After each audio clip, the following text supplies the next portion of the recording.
Bom, eu gostaria de dar início, então, à sessão de defesa, a 273ª defesa de tese de doutorado do Programa de Pós-Graduação em Geociências e Meio Ambiente, da Unesp de Rio Claro. O candidato é o mestre Vinícius dos Santos.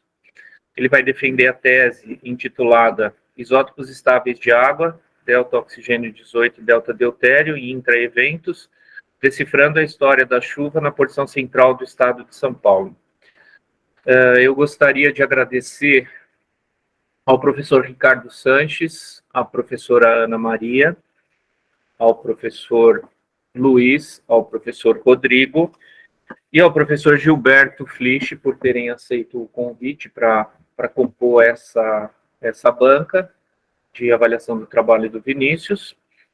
Eu acho que o Luiz tinha uma urgência de fazer a... Não tenho mais. Não tem mais. Então, não, tá tranquilo. Então, eu não vou mais alterar a ordem da arguição. A gente não precisa. Vai ter uma defesa tranquila.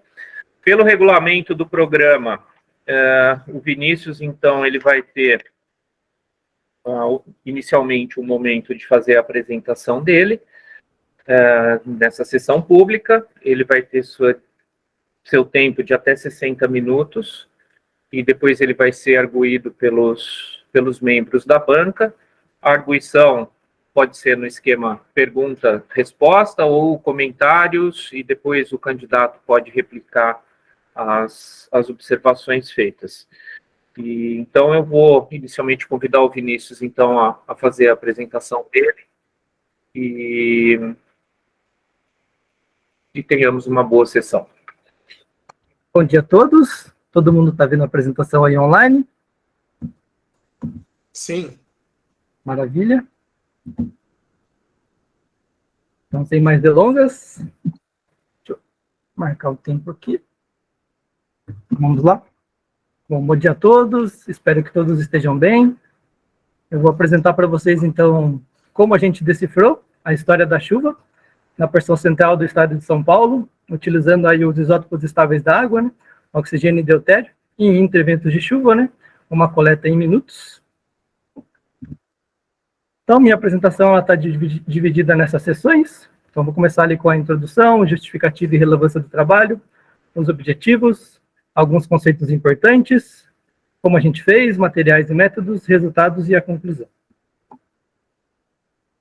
Bom, então, Rio Claro, nosso ponto de coleta está inserido na região sudeste do Brasil, uma região aí de uma importância para a economia nacional de muita relevância, pautada aí principalmente na agricultura, na indústria, agroindústria, onde se requer uma necessidade da utilização da água, tanto para irrigação, energia elétrica e abastecimento, né? Criando aí uma dependência aí do regime de precipitação, né? Do regime de chuvas. Nos últimos anos, a gente tem passado aí por alguns problemas de crise hídrica relacionado a essa diminuição do regime de chuva também, e, logicamente, alguns problemas de gestão, mas que não vem ao caso aqui. No ano passado, a gente teve aí divulgado o último relatório do IPCC, em que eles sugerem uma mudança no regime de chuva para a nossa região e também um aumento de eventos extremos. Esses eventos estão aí associados, infelizmente, a problemas de inundação, deslizamento de terra e, infelizmente, mortes. E nos últimos 50 anos aí, geraram aí aos cofres públicos cerca de 51 bi. Né? Então, procurando interpretar e entender como o ciclo hidrológico tem respondido às mudanças climáticas, nosso trabalho ele ataca principalmente o tema da formação de chuvas. Né? E aí a gente utiliza os isótopos estáveis da água. Né? E por que a gente utiliza os isótopos, então? Aqui temos essa representação da movimentação da nossa molécula de água aqui em vermelho ao longo do ciclo hidrológico. Então, durante essa movimentação, ocorrem os processos de mudança de fase da água, principalmente evaporação e condensação, e aí ocorre o processo de fracionamento isotópico. Esse processo de fracionamento, ele particiona, ele divide as diferentes proporções de isótopos que a gente tem na nossa molécula de água. Então, cada molécula de água ela tem uma assinatura isotópica específica. Por quê? Porque os nossos isótopos aí, eles têm diferentes pesos atômicos, né? Então, aqui, nessa figura, eu ilustro para vocês os isótopos estáveis de oxigênio e os isótopos de hidrogênio. Aqui a gente tem as abundâncias naturais dele. Então, esses isótopos, eles são representados aí por uma razão entre o isótopo menos abundante sobre o mais abundante, menos abundante sobre o mais abundante. E assim, essas razões isotópicas, da amostra que a gente coletou aqui no nosso ponto de coleta, a gente pega essa razão da nossa amostra e sempre relaciona aí com uma referência de um padrão, né? No caso, aí, um dos padrões mais famosos é o V-Small, né, que representa aí a média de todas as águas meteóricas aí dos oceanos ao redor do globo. E aí, por questões práticas, a gente utiliza a notação delta e multiplica por per mil, né? Assim, a gente torna esses valores, dessas proporções aí, mais palpáveis na interpretação. Então, esses diferentes pesos atômicos geram diferentes moléculas com assinaturas isotópicas, de maneira que, na natureza, por uma questão aí de um menor gasto energético na taxa de reação dessas moléculas, durante o processo de evaporação, ocorre a evaporação de moléculas leves. Em contrapartida, durante o processo de precipitação, ocorre aí a precipitação de moléculas caracterizadas de isótopos pesados, né? Então, medindo essas diferentes proporções entre isótopos leves e isótopos pesados, a gente consegue ter uma dimensão dos processos de mudança da água ao longo do ciclo hidrológico. E aí, coletando amostras de chuva, de rios, de água subterrânea, a gente consegue contar essa história exata da água, né? Por isso que ele é considerado um traçador aí ambiental. Então, um exemplo muito prático e importante na interpretação dos processos relacionados à chuva, e que explica a dinâmica dessas diferentes proporções dos isótopos, eu vou exemplificar agora. Então, temos a nossa principal fonte de água ao redor de todo o globo, que é o oceano. Durante a evaporação dessa água do oceano, a gente vai ter o quê? Uma maior proporção de isótopos leves. Esse vapor ele vai subir na atmosfera, vai condensar, vai formar uma nuvem e vai caminhar pela dinâmica dos ventos aí em direção ao interior do continente. Essa primeira chuva ela vai cair e então ela vai precipitar numa maior proporção de isótopos pesados. Dessa chuva aqui vai sobrar um vapor remanescente e esse vapor remanescente ele vai ser caracterizado por essa perda de isótopos pesados, formando então um novo processo de condensação, uma nova chuva, em que a gente vai ter o aumento dessa proporção de isótopos leves. Conforme essa massa de ar remanescente ela vai avançando em direção ao interior do continente, a gente vai o quê? Perdendo isótopos pesados e aumentando a proporção de isótopos leves. Então, ao longo do trabalho, a gente vai usar basicamente duas nomenclaturas aí. A nomenclatura de chuvas enriquecidas. Entrou alguém aí. Desculpa. A nomenclatura de chuvas enriquecidas, rica em isótopos pesados, e a nomenclatura de chuvas empobrecidas, ou seja, pobre em isótopos pesados. Ela perdeu esses isótopos pesados aí ao longo desses processos. Então, diante desse contexto, para a nossa região, né, a gente está inserido aí no limite ali da região tropical, e nessa região, a maioria dos estudos relacionados à isotopia da chuva, elas não chegaram a uma interpretação definitiva de quais seriam os controles meteorológicos e climatológicos que explicam essa variabilidade entre o evento mais empobrecido ou mais enriquecido. Recentemente, a gente tem aí uma interpretação relacionada aos tipos de chuvas, convectivas versus stratiformes, em que os processos microfísicos de formação desses tipos de chuva, eles acabam gerando aí uma composição isotópica distinta. Mais para frente eu vou entrar em detalhes de como esse processo ocorre. Então, a gente tem aí nos últimos anos estudado a composição isotópica, começamos com dados mensais, passamos para diários, e aí então a gente, ao longo desse tempo, tentou responder algumas perguntas associadas a essa interpretação em áreas tropicais, e também, ultimamente, a essa distinção dos tipos de chuva, né? E aí, então, a gente não conseguiu tornar a nossa interpretação muito clara relacionada a essa distinção dos tipos de chuva. Então, tivemos a ideia de estudar eventos individuais, ou seja, separar esses tipos de chuva e entender a composição isotópica deles. Além disso, como mais um ponto de relevância, Em áreas tropicais, esses estudos de intervento, essa coleta em minutos, eles são poucos estudos que ocorreram, né? Principalmente numa área longe do oceano, no interior do continente, como a nossa aqui em Rio Claro. Então, diante desse contexto, os objetivos do meu trabalho são, né, avaliar essas variações isotópicas a partir da análise sequencial desses interventos, utilizando aí dados meteorológicos finos, né, principalmente aí um micro-radar de chuva. Então, esse micro-radar de chuva, com ele e nossa coleta, a gente tem a ideia de estudar a evolução, o que acontece durante a passagem de sistemas convectivos e estratiformes, né, identificando esses sistemas e aí gerando uma classificação. E, por último, comparar esses dois tipos de chuva, entender, né, os controles meteorológicos em cada um deles e também, aí, por último, fazer uma modelagem utilizando o teste de regressão. Aí, né? Bom, então, ao longo da minha apresentação, eu vou falar bastante de convecção, de atividade convectiva.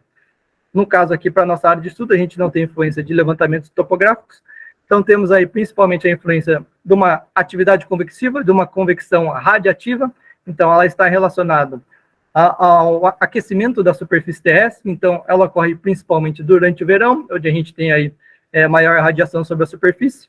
Então, esse aquecimento da superfície, por questão de densidade aí com o ar do entorno, vai gerar um processo de ascensão na atmosfera.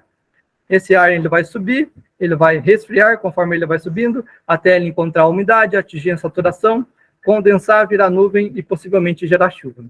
Outro tipo de convecção é a convecção mecânica, relacionada, então, à dinâmica da pressão atmosférica e também à dinâmica dos ventos aí.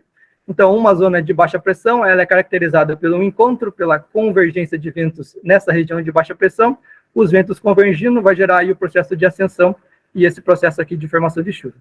No encontro de um ar frio com um ar quente, justamente nesse encontro, a gente vai ter aí um processo convectivo também. Então, como que na literatura a gente tem aí a definição desses tipos de chuva, considerando aí a microfísica de nuvem? Um dos principais parâmetros é a velocidade vertical. Então, basicamente, em chuvas convectivas, a gente tem aí uma velocidade vertical durante a formação dos hidrometeoros, dessas pequenas partículas de água e de gelo. A gente tem aí movimentos muito rápidos. Esses movimentos vão fazer com que esses hidrometeoros eles sejam levantados até uma certa altura, passando aí por uma corrente ascendente, por uma corrente descendente, ascendente, formando aí um bolsão aí convectivo, onde esse hidrometeoro ele vai subir, ele vai descer, ele vai subir, ele vai descer, até ele formar esse grande hidrometeoro aqui, né? Por conta do peso e da gravidade, ele vai cair, caindo ele vai evaporar e vai formar gotas de chuvas maiores, né? Então essa é uma chuva caracterizada por um desenvolvimento vertical, né? São correntes ascendentes e correntes descendentes. Em contrapartida, nas chuvas estratiformes, a gente tem aí, então, um movimento muito mais brando, um movimento muito mais leve, onde a formação desses hidrometeoros vai ser caracterizada aí pela formação da camada de fusão, que é, então, a camada onde a partícula de gelo se transforma em gotas de chuva. Esses dois tipos de chuva, eles têm aí uma implicação muito importante no entendimento aí de toda a dinâmica climática global, e, de maneira prática, para a gente aqui, eles têm diferenças relacionadas, então, à sua distribuição espacial. As chuvas convectivas seriam aquelas chuvas bem localizadas, aquelas famosas chuvas de verão, então, de uma duração mais curta e de uma intensidade muito forte do que as chuvas estratiformes, caracterizada, então, por uma distribuição espacial muito maior, cobrindo aí longas áreas, uma duração também muito maior, né, de horas aí, cerca de algumas horas, e também uma intensidade aí muito menor do que as chuvas convectivas, né? Essa é a explicação microfísica. Entretanto, essa nomenclatura de tipos de chuva convectiva e estratiforme, ela foi dada por meteorologistas que utilizavam radares meteorológicos, né? Então, o radar ele foi criado aí no contexto da Segunda Guerra Mundial. Ele é um sensor ativo que envia e recebe pulsos de ondas, e o mais famoso aí do tipo é o tipo Doppler. Representando, então, esse tipo Doppler, a gente tem essa figura. Então, o meu radar, ele envia um pulso. Esse pulso de onda eletromagnética encontra os hidrometeoros, as gotas de chuva, as partículas de gelo, e esse sinal é refletido de volta ao radar, onde ele processa essa informação. Esse sinal recebido é denominado de eco de radar, e ele é dado por essa equação aqui, que representa o quê? Esse fator de refletividade. Então, esse fator de refletividade ele está associado ao número do diâmetro de partícula e ao tamanho dessa partícula. De maneira que, quanto maior essa partícula, em até 6 vezes aqui, maior vai ser o meu fator de refletividade. Então, um perfil vertical do radar, ele vai ter essas duas estruturas aqui para chuvas convectivas e estratiformes. Chuvas convectivas vão ter essa representação aqui verticalizada, enquanto que as chuvas estratiformes vão ter a representação dessa camada de fusão. E aí, onde a gente tem esses maiores valores de refletividade, indicam o maior tamanho da gota de chuva desses hidrometeoros, né? O que caracteriza muito bem aqui a banda brilhante do radar em chuvas estratiformes. Então, o radar tem diversas utilizações e aplicações. Aqui no nosso trabalho, a gente procurando medir, né, entender como esse radar estava medindo e comparar ele com a nossa taxa de chuva da estação meteorológica, a gente pegou os dados de refletividade com essa equação aqui, que é muito famosa aí na área de radares meteorológicos, e estimou valores aí de taxa de chuva com base nos valores de refletividade e comparou com os dados da nossa estação meteorológica para saber se o radar estava aí fazendo uma boa medição. Mais para frente eu vou entrar em detalhes disso. Então, esses tipos de chuva, eles estão aí associados principalmente a 2 sistemas atmosféricos que eu dou destaque no meu trabalho. As frentes frias, que ocorrem aí ao longo de todo o ano, e a zona de convergência do Atlântico Sul.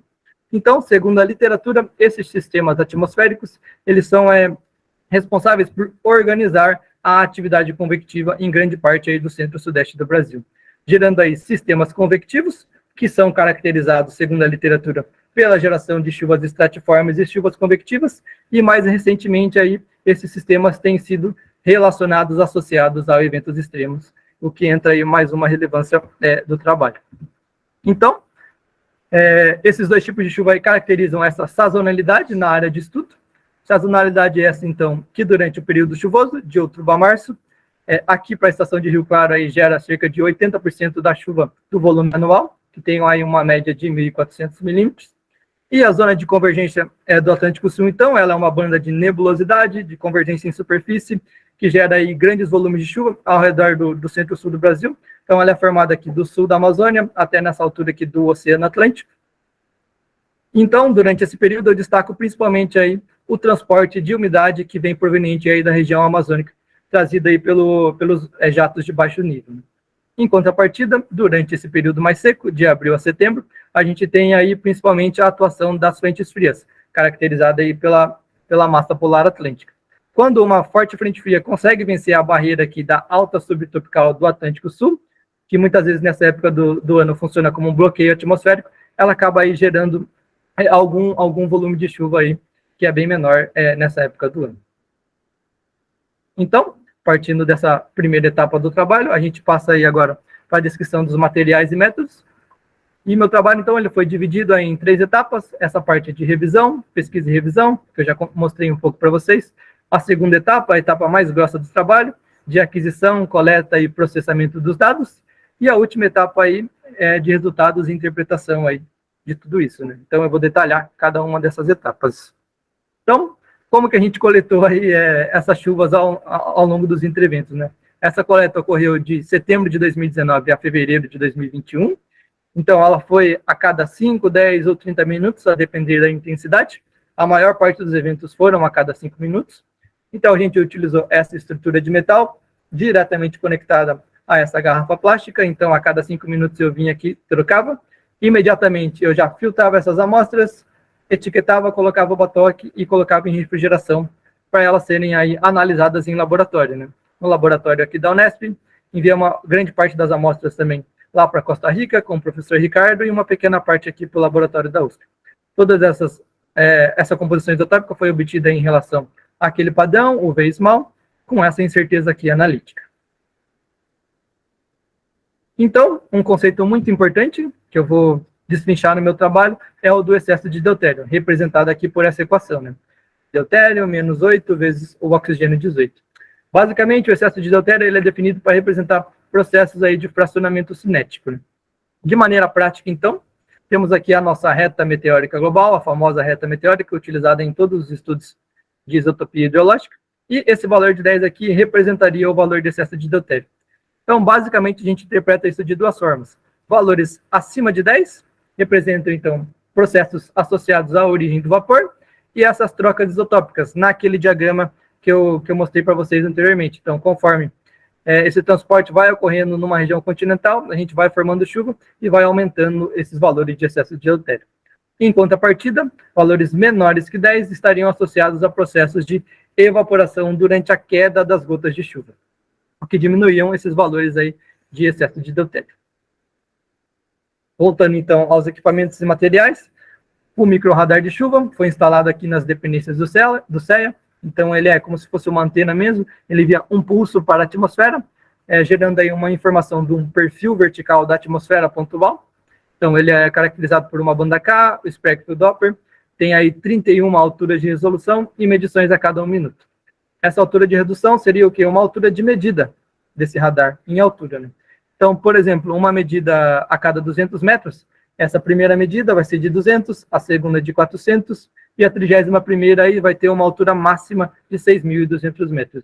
Ao longo do trabalho, a gente, testando, né, o radar, a gente usou várias alturas de resoluções, o que vai implicar aí, mais para frente numa diferença de cálculo aí da banda brilhante. Então, o radar meteorológico, ele gera aí dados de refletividade, velocidade de queda, taxa de chuva e conteúdo de água líquida. Junto à instalação do radar, a gente instalou uma estação meteorológica compacta, também com medições a cada 1 minuto, fornecendo dados de temperatura, umidade, taxa de chuva e pressão atmosférica. Com esses dados aqui, a gente calculou aí o nível de condensação, né, junto com a taxa diabática seca e úmida. Além disso, também utilizamos, então, dados do boletim técnico do CPTEC-INPE para definir e caracterizar os sistemas atmosféricos atuantes na área de estudo. Utilizamos aí imagens do satélite iguais, então ele tem aí uma resolução temporal a cada 10 minutos, utilizamos a banda 13, que segundo a literatura é uma nuvem que tem a janela atmosférica, então ela é muito boa para interpretação e para definição de nuvens superiores. Então a gente utilizou os dados de temperatura de brilho, de maneira que quanto menor essa temperatura, maior vai ser a altura, né? E essa informação é importante para a gente definir, então, os núcleos convectivos, né? Que eu vou detalhar mais para frente. E também a gente utilizou essas imagens para entender a evolução da formação das chuvas aí ao longo no estado de São Paulo. Também utilizamos o modelo high split para definir a origem e o transporte de vapor na atmosfera. Então a gente utilizou aí como input, se choveu hoje, a gente pegava os dados do high split 10 dias anteriores ao evento de hoje, numa altura aí de 1.500 metros, uma altura inicial, que é onde, segundo a literatura, está associada a maior parte do vapor. Essas trajetórias, então, elas registram dados meteorológicos, e nesse trabalho a gente utilizou dados de taxa de chuva, altura da trajetória e umidade relativa. Também utilizamos dados aí do reanálises, principalmente do ERA5, então, dados a cada 1 hora, do fluxo de vapor, leste, coluna de gelo, coluna total de água líquida e fluxo de calor latente. E para dados diários, utilizamos aí dados de radiação de onda longa, que é um indicativo da atividade convectiva. De maneira que valores menores que 240 indicam aí convecção profunda. Então, na classificação dos tipos de chuva, a gente utilizou os dados do microradar e também das imagens de satélite. Então, a primeira etapa dessa classificação consistia na identificação visual da presença da banda brilhante, como a gente pode observar aqui nesse plot. Então, se a gente identificava a presença da banda brilhante, a próxima etapa seria calcular as diferenças entre alturas. Para que a gente fazer isso? Para a gente definir essa espessura da banda brilhante. Então, em que altura essa banda brilhante ela foi formada. E para a gente fazer isso, a gente calculou aí diferenças entre alturas, né, com todos os parâmetros do radar, a velocidade de queda, taxa de chuva e refletividade. De maneira que, segundo a literatura, essa diferença teria que ser de pelo menos 4 dBz entre as alturas, 1,5 metro por segundo e de 2 milímetros por taxa de chuva. Então, por conta daquelas diferentes alturas de resolução, a gente aí calculou essa diferença de diferentes formas. Então, primeiro, uma diferença entre, por exemplo, a altura de 200 e 400 metros, depois a média entre uma altura de 200 e 400 menos a média da altura de 600 e 800, e por último aí a diferença entre 200, 400 e 600, uma média disso, menos a diferença da média aí entre 800, 1.000 e 1.200. Então, com isso, a gente definiu essa espessura da banda brilhante, que é representada aqui nesse plot, né?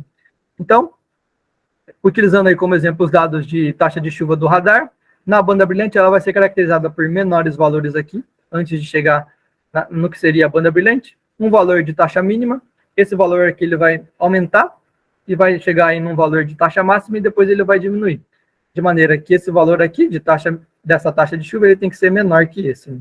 Então a gente fez isso aí para todos os eventos stratiformes para caracterizar então essa espessura da banda brilhante, como a gente pode ver aqui nesse exemplo. Então essa banda brilhante, ela está entre 3.000 e 4.000 metros, e aí o centro dessa banda brilhante aí representaria uma média entre 3.500 metros, né?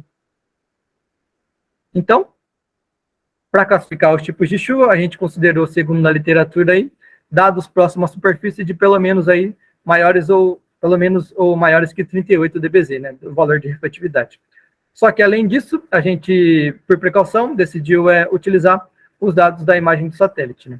Para quê? Para ter uma maior garantia de que a gente está trabalhando com uma chuva convectiva. E para isso, também aí, utilizando estudos anteriores, a gente buscou as imagens do satélite GOES, e um núcleo convectivo é caracterizado aí por pelo menos 40 pixels sobre Rio Claro, ao redor de Rio Claro, com uma temperatura de brilho aí menores que 38 graus Celsius. Além disso, também utilizamos dados de taxa de chuva, de intensidade de chuva, de maneira que uma chuva convectiva tem que ter pelo menos durante 1 hora 10 milímetros ou 5 milímetros de chuva durante 30 minutos. Então, esse é o perfil da nossa classificação toda, e as chuvas foram definidas, então, dessa maneira, né? Um resumo. Chuvas estratiformes caracterizada pela presença dessa banda brilhante, da camada de difusão, identificada aí por todos os parâmetros meteorológicos do radar.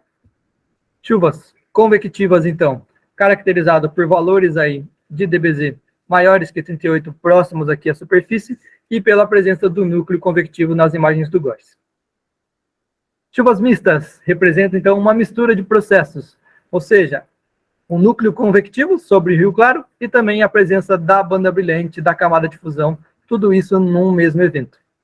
Chuvas não classificadas representam o quê?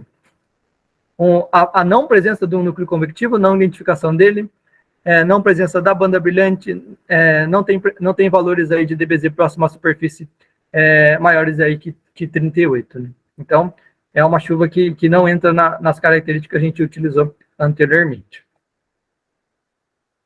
Então, por último, a gente pegou todo esse nosso conjunto de dados, né? Nossa composição isotópica como variáveis dependentes, nossos parâmetros meteorológicos da estação meteorológica, do microradar e do GOES como variáveis independentes, e rodou aí diversos testes, né? Então, teste de normalidade, para identificar aí uma distribuição dos nossos dados normal ou não normal. Distribuição normal, a gente fazia o teste de correlação de Pearson. Distribuição não normal, o teste de correlação de Spearman. Teste de correlação, a gente quer entender, então, a relação entre a composição isotópica e as variáveis meteorológicas. Também fizemos uma análise de variância com testes de Kruskal-Wallis, onde a gente comparou a composição isotópica de oxigênio 18, por exemplo, entre o grupo das chuvas convectivas e o grupo das chuvas stratiformes, e por isso a gente fez aí um teste de regressão linear para entender, então, a dependência dessas variáveis meteorológicas sobre a composição isotópica, e também aí gerando uma previsão de valores. A gente utilizou ao longo do trabalho todas essas ferramentas, e para o teste de regressão aqui a biblioteca do StatisModel, que fornece aí todas as informações que eu vou apresentar no próximo slide. Então, o modelo de regressão linear, a gente quer modular, a gente quer prever valores. Então, esse Y modulado aí, ele vai ser composto como, né?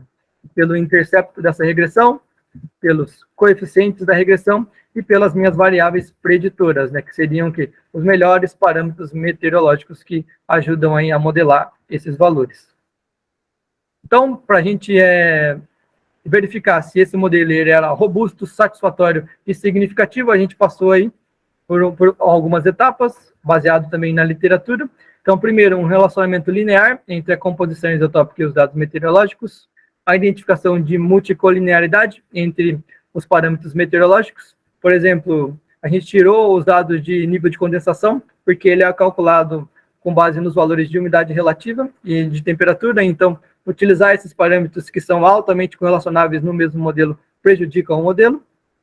E também uma análise de resíduo, O resíduo ele é a diferença, então, entre esse valor observado, entre esse valor previsto, menos o valor observado. Aplicamos um teste de normalidade nesses resíduos, identificamos aí a variância constante dos resíduos, pelo teste de White, e também a autocorrelação desses resíduos, de maneira que valores entre 1,5 e 2,5 indicam essa não autocorrelação. Então, na minha tese, a primeira parte dos resultados ela é composta, então, pela avaliação de todas as amostras que a gente coletou. Então, foram 469 amostras em 32 entre-eventos. Para todos esses eventos, então, a gente classificou os tipos de chuva e fez a comparação, né, entre aquela taxa de chuva estimada pela refletividade e a taxa de chuva dada pela estação meteorológica. Então, aqui temos os gráficos aqui dos dados do microradar e da estação meteorológica, de maneira que, segundo a literatura, a gente esperaria que os valores das chuvas convectivas para todos os parâmetros do radar seriam maiores que das chuvas estratiformes, que é o que a gente verifica aqui. Chuvas convectivas em laranjas e estratiforme em azul. Então, a gente observa esses valores aqui para todos os parâmetros. E o interessante é, as chuvas mistas, elas têm valores intermediários entre as chuvas convectivas e as estratiformes, como vocês podem ver aqui, aqui e aqui. Sobre taxa de chuva, a gente também esperava aí uma maior taxa de chuva para chuvas convectivas. Então, aqui a gente está falando de milímetros por minuto, uma média. Aqui também a intensidade de chuva, que seria milímetros por hora. Também esperavam valores maiores para chuvas convectivas do que para as estratiformes. E, de novo, as chuvas mistas aí representando um valor intermediário entre esses dois tipos. Temos aqui pequenas diferenças entre os dois tipos na umidade relativa. Eu destaco aqui as chuvas não classificadas, que têm uma umidade relativa menor, indicando aí que essa chuva caía aqui sobre o Rio Claro numa condição não muito saturada. Isso, é claro, representa uma média de todos os eventos. E aí a gente não tem grandes distinções aí nos demais parâmetros. Então, comparando, então, pela relação ZR, né? Então, a gente tem aí, na literatura, uma extensão de equações que foram utilizadas e testadas para classificação de tipo de chuva. Então, temos equações específicas para chuvas convectivas, para chuvas estratiformes e para outros exemplos aqui também. Então, a gente pegou todas essas equações e testou. E estimou, né, com base nos dados de refletividade, a taxa de chuva aí. Esse valor de refletividade é aquele valor mais próximo à superfície de medição no radar. Comparou isso, então, com os dados da nossa estação meteorológica. E como vocês podem ver aqui, os valores eles se conversam bastante. Então, eles estão muito bem ajustados, né? Tanto aqui nessa regressãozinha linear, como aqui nessa variação temporal, né? Indicando, então, que o radar estava medindo muito bem aí o que representaria essa taxa de chuva. Aqui é uma representação, então, das melhores equações, que aí modelaram bem, né, os dados da estação meteorológica, e aqui uma comparação, então, entre a nossa classificação do tipo de chuva e as equações próprias, né, de cada tipo de chuva. De maneira aqui que a gente teve aí alguns deslocamentos aí das chuvas convectivas, né, indicando, então, que algumas dessas equações aqui, elas não foram muito adequadas aí em comparação com a nossa classificação. Bom, a segunda parte, então, da tese, ela é composta, então, principalmente pela interpretação dos nossos resultados isotópicos. E para isso, então, a gente analisou a composição isotópica de 312 amostras em 18 entre-eventos. Então, um parâmetro aí inicial, que a gente denomina, né, essa interpretação aqui de processos ou influências regionais. Esses processos, então, eles estão associados, então, à origem e o transporte de vapor na atmosfera, que a gente modelou aí com o high speed, e foram aí basicamente 3, né? Então, trajetórias com passagem ou origem sobre a floresta amazônica, trajetórias provenientes do Oceano Atlântico, ou trajetórias provenientes aí do sul do Brasil. O que isso é importante? Isso está relacionado, então, ao quê? A essa perda de isótopos durante esses transportes. De maneira que o vapor que vai chegar aqui no estado de São Paulo, ele vai ter uma assinatura isotópica caracterizada, então, por essa perda em diferentes condições, em diferentes trajetos. Mais para frente eu vou detalhar, então, isso, né? Então, partindo aí já para os primeiros tipos, para a distinção dos primeiros tipos de chuva, a gente tem aqui as chuvas não classificadas e as chuvas mistas e a composição isotópica. A gente associou, então, a composição isotópica aos sistemas atmosféricos, a origem de trajetórias do high split e as estações do ano. Então, para chuvas não classificadas, a gente observa aqui valores mais empobrecidos associados às ACAs e à instabilidade. Esses eventos têm origem da trajetória proveniente da Amazônia e ocorreram durante o verão e durante a primavera. Em contrapartida, a gente tem valores mais enriquecidos associados à frente fria, as trajetórias do high split do sul do Brasil, ocorrendo aí durante a primavera e durante o outono. Então, esse é um padrão que a gente observou, por exemplo, com a coleta diária, né? Então, a gente está confirmando aí uma interpretação feita anteriormente, utilizando aí os entreventos, nesse caso específico aí das chuvas não classificadas. De maneira oposta, a gente tem aqui uma grande variabilidade da composição isotópica nas chuvas mistas, independente dos sistemas atmosféricos, das trajetórias no high split e das estações do ano. Além disso, então, para entender como esses tipos de chuva foram formados, a gente tem aí, então, as imagens do satélite iguais. Então, as chuvas não classificadas, como vocês podem ver, ela tem uma distinção muito clara com as chuvas mistas. A gente praticamente não consegue identificar aqui aonde está um núcleo de uma nuvem de temperaturas aqui menores, nenhum dos eventos. Em contrapartida, a gente consegue ver aqui núcleos convectivos de temperaturas bem negativas aqui, para os eventos mistos, e uma distribuição aí espacial bem distinta. Então, interpretando isso, a gente chegou à conclusão de que as chuvas não classificadas, elas estariam relacionadas, então, essa dinâmica dos sistemas atmosféricos associadas a esse transporte regional e divididas aí por uma sazonalidade. Então, esses motores, essas forçantes, eles provocaram aí uma chuva muito localizada, que resultou aí nessa variabilidade isotópica. Em contrapartida, as chuvas mistas, elas representam justamente isso, uma mistura dos processos convectivos aí e estratiformes. Passando, então, para as chuvas convectivas. Então, a gente identificou aí uma diferença na composição isotópica entre as estações do ano, primeiramente. Então, a gente tem aqui valores mais negativos durante o verão, para chuvas convectivas, e mais enriquecidos aí para o outono e para a primavera. Durante o verão, a gente observou, então, uma distinção entre valores durante o dia e valores durante a noite. E a gente associou, então, esses valores de composição isotópica para todas as estações do ano à origem das trajetórias do high split. Então, cada cor aqui representa a origem dessas trajetórias. Então, chuvas durante o dia estão associadas à origem proveniente da Amazônia e do sul do Brasil. Chuvas durante a noite, predominantemente da Amazônia. Chuvas durante o outono, predominantemente do Oceano Atlântico. E durante a primavera, proveniente do Oceano Atlântico e também aí da Amazônia.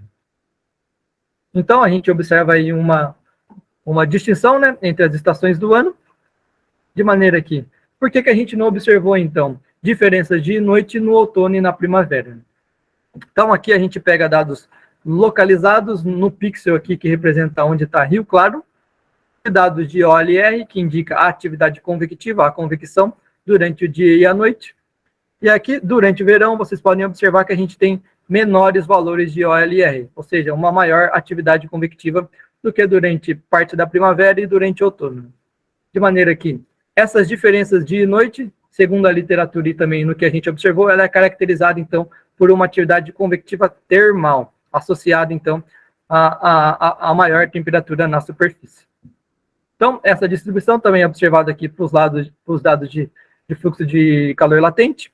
Então, a gente pegou os dados diários, que a gente tem aqui na estação de Rio Claro, durante o mesmo período de amostragem, e fez uma comparação dos eventos que ocorriam durante a noite e dos eventos que ocorriam durante o dia, independente dos tipos de chuva.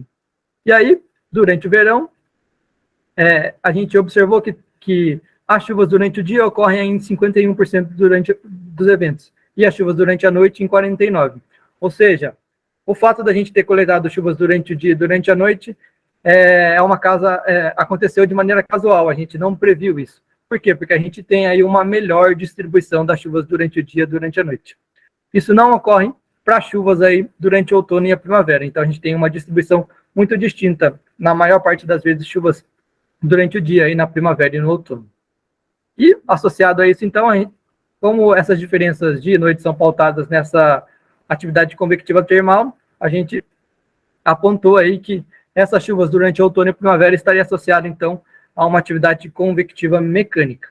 E aí, então, a gente relacionou mais uma vez, os parâmetros meteorológicos e a composição isotópica representando aqui nessa figura. E aqui eu destaco, então, durante o outono e a primavera, a gente teve aí principalmente o predomínio de chuvas formadas por influências frontais, ou seja, sistemas atmosféricos associados ao quê? Às frentes frias. Em contrapartida, durante o verão, a gente teve aí uma diversidade muito grande, né? Então, essa diferença de noite, durante o verão, ela prevaleceu para grande parte dos nossos dados meteorológicos, é o que eu ilustro aqui. Então, a gente tem aqui maiores valores de umidade relativa durante a noite, em relação ao dia, menores valores do nível de condensação à noite do que em relação ao dia, e maiores valores de temperatura de brilho à noite do que em relação ao dia. E aí uma variedade desses sistemas atmosféricos. E aí, então, essa influência de frentes frias, ela corrobora esse indicativo aí de que durante o outono e primavera a gente tem aí uma atividade convectiva aí mais associada a essa dinâmica das frentes frias, né? Não uma dinâmica termal. Então, aqui agora a gente vai explicar, detalhar aquela parte de influências regionais. Então, temos aí as nossas trajetórias no high split. E aí, essa atividade convectiva, como eu mencionei lá atrás, a gente avaliou ela localmente e espacialmente, regionalmente. E aqui, então, eu ilustro aqui o fluxo de vapor, com dados aí do reanálise, indicando aí trajetórias que vêm da Amazônia. Então, aqui eu tenho o indicativo desse fluxo de umidade. Esse fluxo de umidade, ele vai encontrar uma atividade convectiva, caracterizada aqui por menores valores de ANR. Então, atividade convectiva com umidade disponível vai gerar aí uma grande quantidade de chuva ao longo dessas trajetórias, então, que vem da floresta amazônica. Ora, uma grande quantidade de chuva ao longo dessas trajetórias, a gente vai caracterizar o quê? A perda de isótopos pesados. Então, a gente tem uns sucessivos processos de condensação aqui, que é o que caracteriza essa palavra aqui em inglês, né?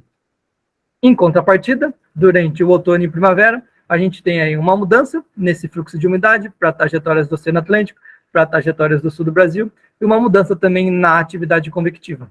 De maneira que a taxa de chuva ao longo das trajetórias, ela é bem diminuta em comparação com as trajetórias aqui em azul da Amazônia.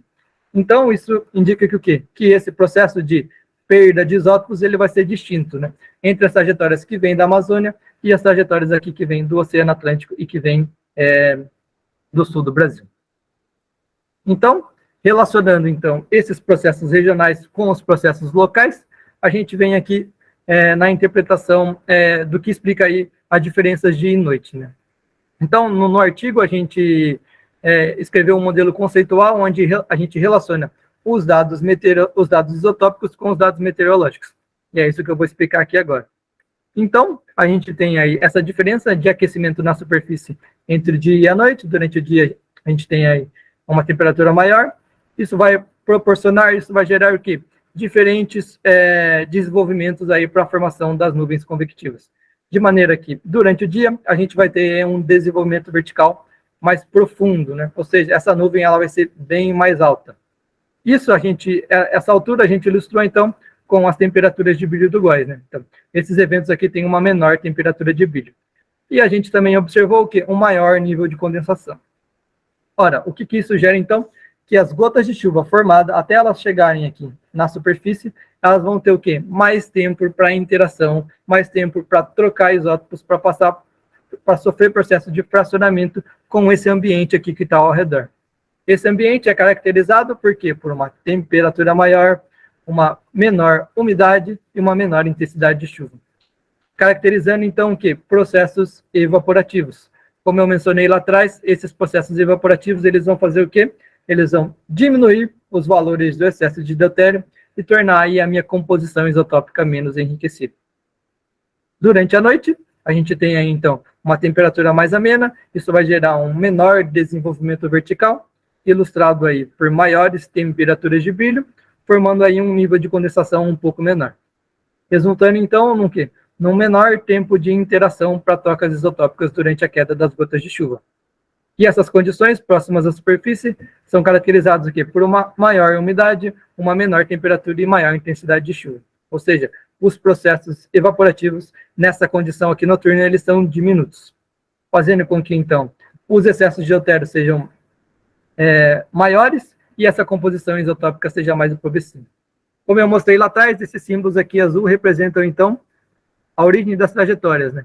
Que durante a noite é predominantemente da Amazônia. Então, a gente acredita que essa composição isotópica noturna ela está muito relacionada a esse processo regional. Né? Mais para frente eu vou detalhar isso para vocês para fechar essa parte. Então, a gente tem aí uma composição isotópica mais empobrecida durante a noite. Já partindo, então, para as chuvas estratiformes, então a gente tem aqui a composição isotópica das chuvas estratiformes, oxigênio e deutério, e como vocês podem observar, a gente tem aí clusters, né, grupos isotópicos muito bem distintos. Né? Esse primeiro grupo aqui a gente chamou, então, de enriquecidos, né, os valores aqui mais positivos, o grupo isotópico moderado, o grupo isotópico mais empobrecido.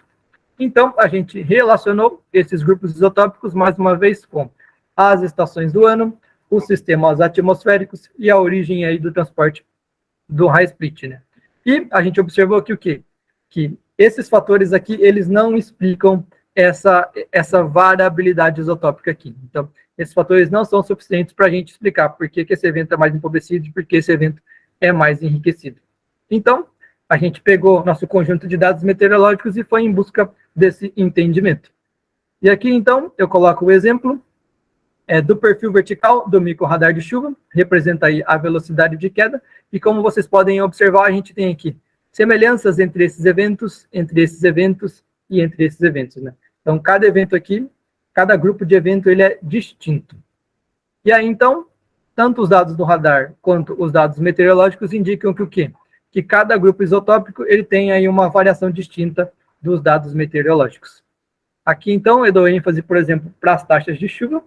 Esses eventos aqui, então, que tem uma banda brilhante muito bem formada, muito constante ao longo do evento, indicando aí uma intensidade de chuva constante nos dois eventos. Foi o evento que teve aí uma maior taxa de chuva, tanto do radar quanto da estação meteorológica, uma maior taxa de chuva média em relação aos outros eventos. Aqui a gente tem o quê? Uma banda brilhante, ó, uma estrutura vertical da chuva interrupta. Então, a gente tem interrupções da formação da banda brilhante aqui, indicando que o quê? Que essa intensidade de chuva está variando bastante, está diminuindo, como a gente pode ver aqui pelos dados de taxa de chuva. Então, se os nossos conjuntos de dados isotópicos e os dados meteorológicos indicam aí que esses grupos aí conversam, o que ele explicaria isso, né? Então, a gente foi aí correr atrás na literatura e a gente descobriu que cada nuvem ela tem um ciclo de vida. Esse ciclo de vida é composto aí por 3 etapas, né? A fase de desenvolvimento, onde essa nuvem ela está crescendo, ela está se desenvolvendo, ela está formando gelo. A fase madura, onde esse processo de crescimento já está consolidado, o gelo já foi formado, então ele está gerando aqui uma chuva mais constante, mais madura. E a fase de dissipação, onde esse sistema está se desfazendo, né? E aí, o primeiro artigo aí que colocou essa ideia foi desses autores aqui. Com o avanço das tecnologias, imagens de satélite começaram a ser utilizadas para entender a evolução de um sistema de nuvem, né? E aí eu cito lá na tese alguns artigos mais recentes em que a gente consegue, com a resolução temporal, acompanhar, então, o que está acontecendo com o ciclo de vida de uma nuvem. E esses artigos, então, eles indicam que as temperaturas de brilho de uma imagem de satélite, ao longo do tempo, elas têm tendências diferentes nessas diferentes fases de vida do ciclo da nuvem.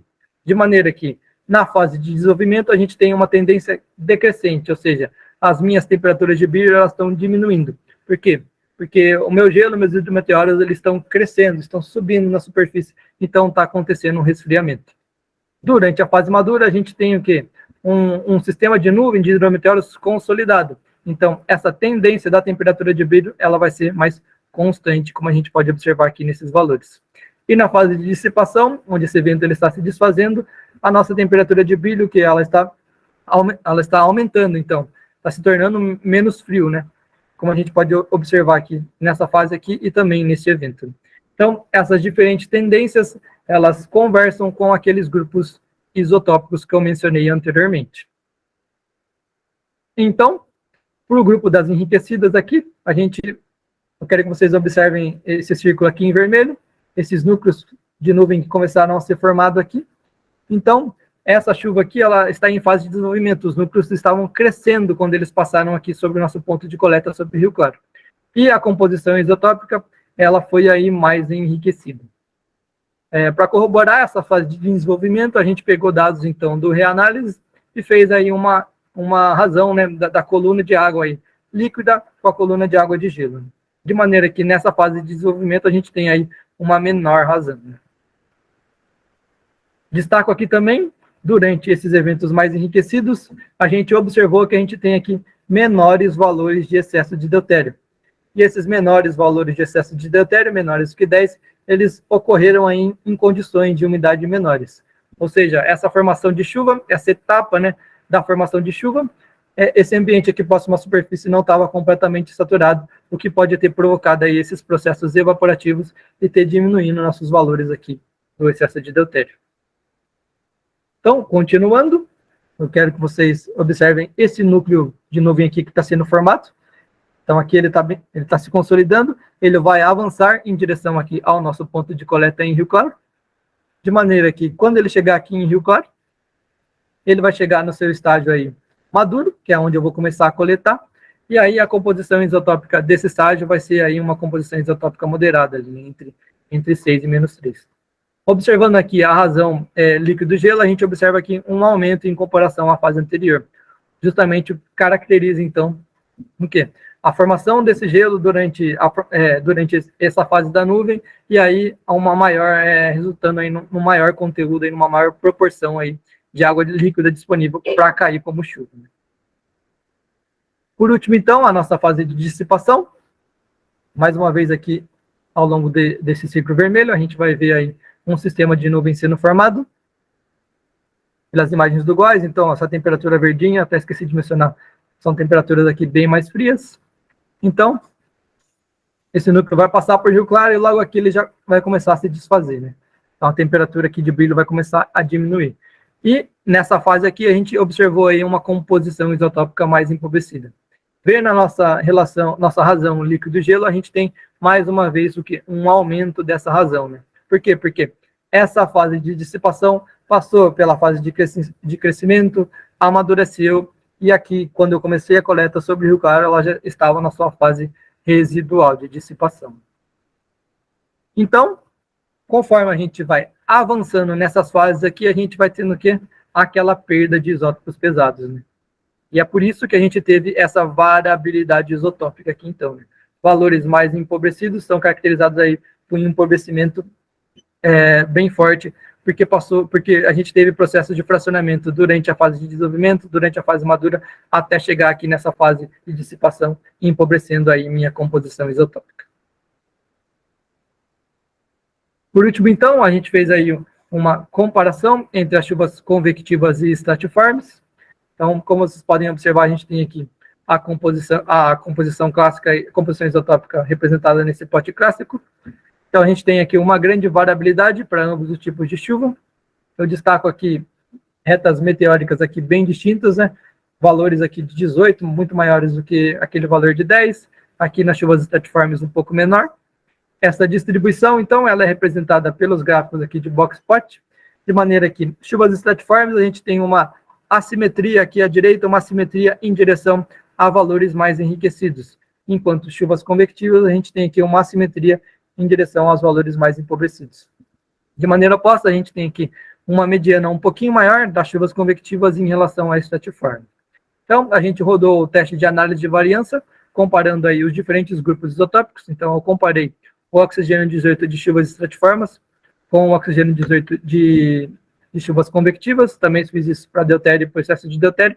E nesse teste estatístico indicou que não existem diferenças estatísticas entre esses dois grupos, né? Em contrapartida, para a gente corroborar as interpretações anteriores, a gente rodou aí um teste de regressão linear múltipla. Para entender, então, a dependência desses dados meteorológicos, que eu demonstrei para vocês, a importância deles para a gente entender essa variabilidade isotópica, confirmando aí nossas interpretações aí, e gerando aí uma previsão aí da composição isotópica também, o que dá uma robustez aí para a nossa interpretação. Uma robustez, né, estatística. Então, aqui está representado todos os resultados aí do teste de regressão. Então, aqui eu destaco as variáveis meteorológicas. Como vocês podem observar aqui, então, para o grupo conjunto de dados de chuvas convectivas, a gente teve aí variáveis distintas do que para o grupo stratiforme. Então, principalmente aqui, temperatura de brilho, temperatura na superfície, aquele dado de velocidade de queda próxima à superfície e umidade relativa. Enquanto aqui que para o grupo stratiforme, a gente teve aí os melhores parâmetros, umidade relativa e uma velocidade de queda em altura, né, representando aí a estrutura vertical do radar. Então, a gente rodou a análise de resíduos e também identificou aqui a qualidade e a significância do modelo, representado aí pelos famosos coeficientes de determinação e também pelo p-valor. Em chuvas convectivas e stratiformes, tanto por oxigênio 18 quanto por deutério, a gente teve aí uma boa robustez do modelo, com um R2 aí superior a 0,50, por os dois casos. E isso é ilustrado aqui pelos bons ajustes, né, entre os valores observados, que seria esse laranja escura, e esse laranja mais claro, que seriam os valores modelados, né, obtidos a partir das variáveis do modelo de regressão. Então, esses bons ajustes são observados para chuvas convectivas e também para chuvas estratiformes. Para esse conjunto de dados aqui, a gente unificou, então, esses dois conjuntos de dados num só, rodamos o teste de regressão, eles indicam que até um bom ajuste, com exceção aqui a esses valores bem mais empobrecidos. No entanto, esse modelo aqui, ele não passou aqui pelo teste de White, né? Indicando aí que esse modelo não é tão robusto, apesar aqui do R2 e do P ser significativo. Em contrapartida, para os valores de excesso de deutério, nenhum modelo foi bom. Em todas as análises rodadas, tanto na análise de resíduo, quanto na qualidade e significância do modelo, como a gente pode observar aqui, nessa grande variação aqui, né, entre os dados modelados e observados aqui para chuvas convectivas, para chuvas estratiformes e também para o conjunto de dados convectivo e estratiforme. Então, que história da chuva é essa que a gente encontrou ao longo desses 4 anos, né? Então, a gente refinou, em grande parte, algumas das análises realizadas nos estudos anteriores, com a coleta da composição isotópica mensal e diária, e a gente evoluiu essa interpretação, saindo aí do entendimento de um contexto aí sazonal, né? A gente foi estudar eventos individuais, em que foi possível a gente o quê? Relacionar de maneira mais detalhada, de maneira mais nítida, esses processos regionais e locais, né? Então, essa interação, ela é dada, então, por essa história da chuva, uma história que começa onde, né? No nosso Oceano Atlântico, né? Essa história pretérita começa aí na nossa principal fonte de vapor, que é o Oceano Atlântico. Então, aqui a gente vai ter aquela evaporação dos isótopos leves, e a gente aí observou 3 caminhos distintos, né? Dessa umidade proveniente do oceano. A umidade proveniente da Amazônia, do próprio Oceano Atlântico e do sul do Brasil. Então, esses diferentes caminhos vai gerar o quê? Diferentes sucessivos processos de condensação, que vai gerar aí o quê? Essa perda de isótopos pesados ao longo do caminho, gerando aí uma composição isotópica distinta, de maneira que as chuvas que vêm da Amazônia têm uma maior proporção de isótopos leves, ou seja, elas são mais empobrecidas, diferentemente das chuvas aqui que vêm do próprio Oceano Atlântico e também das chuvas que vêm do sul do Brasil. Então, essa característica, essa influência regional, ela vai resultar no quê? Num vapor aqui com essa assinatura isotópica, né? Uma assinatura isotópica associada a esses sucessivos processos de condensação que interagem de maneira distinta aí, porque a gente tem aí características na superfície bem distintas, né? Então, esse vapor vai chegar aqui sobre o estado de São Paulo e ele vai ter essa assinatura isotópica regional interagindo, então, com os sistemas atmosféricos atuantes e também com aquela atividade convectiva, resultando, então, nesses tipos de chuva que a gente classificou no trabalho. E a gente buscou entender, então, como esses tipos de chuva, durante sua passagem sobre o nosso ponto de coleta, evoluíam, né? E como eles geravam aí a variabilidade isotópica. Então, a gente tem aí principalmente 2 fatores que comandam essa variabilidade isotópica. O primeiro fator é associado, então, a mais um processo de fracionamento de perda de isótopos. Então, esse vapor, essa grupo isotópico está caracterizado, então, por essa assinatura isotópica regional, que vai passar por uma perda de isótopos e vai se tornar mais empobrecida ainda. Ou pela modificação dessa característica aqui regional, caracterizada principalmente, então, pelos o quê? Pelos processos evaporativos durante a queda das gotas de chuva. Então, toda essa dinâmica regional e local, ela vai gerar essa grande variabilidade isotópica que a gente pode observar aqui. Então, os valores mais negativos e de excesso de deutério mais elevados estão associados, então, a essa assinatura isotópica mais regional, que localmente vai passar por mais um processo de fracionamento e empobrecendo ainda mais minha composição isotópica. E a gente observou isso em chuvas convectivas à noite e nessas chuvas estratiformes em fase de dissipação. Teremos aí valores mais moderados, associados principalmente, então, à mistura de processos em chuvas convectivas e chuvas estratiformes. Então, seriam basicamente aquelas chuvas mistas e também aquela chuva ali intermediária em fase madura das chuvas estratiformes. A composição isotópica modificada localmente vai ser caracterizada aí por valores mais enriquecidos e de excesso de deutério menores, em que a gente observou principalmente em chuvas convectivas durante o dia e em chuvas estratiformes em sua fase de desenvolvimento. E, principalmente, a interpretação das chuvas convectivas estratiformes, elas foram aí corroboradas ou confirmadas aí, com os testes de regressão e também geraram aí, valores previstos, né?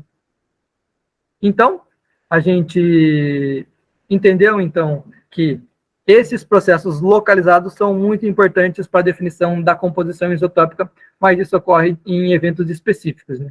E que a principal interpretação da composição isotópica sobre uma área continentalizada, como aqui em Rio Claro, como a nossa, ela passa pela inter-relação entre esses processos regionais e locais, né?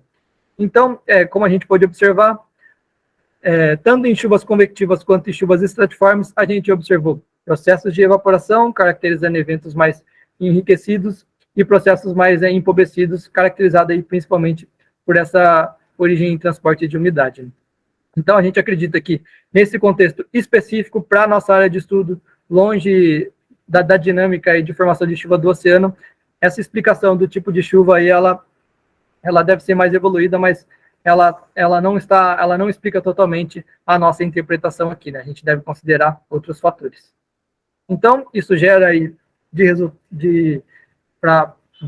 a gente gera, então, uma nova reinterpretação, principalmente para áreas tropicais, nesse nosso contexto mais continentalizado.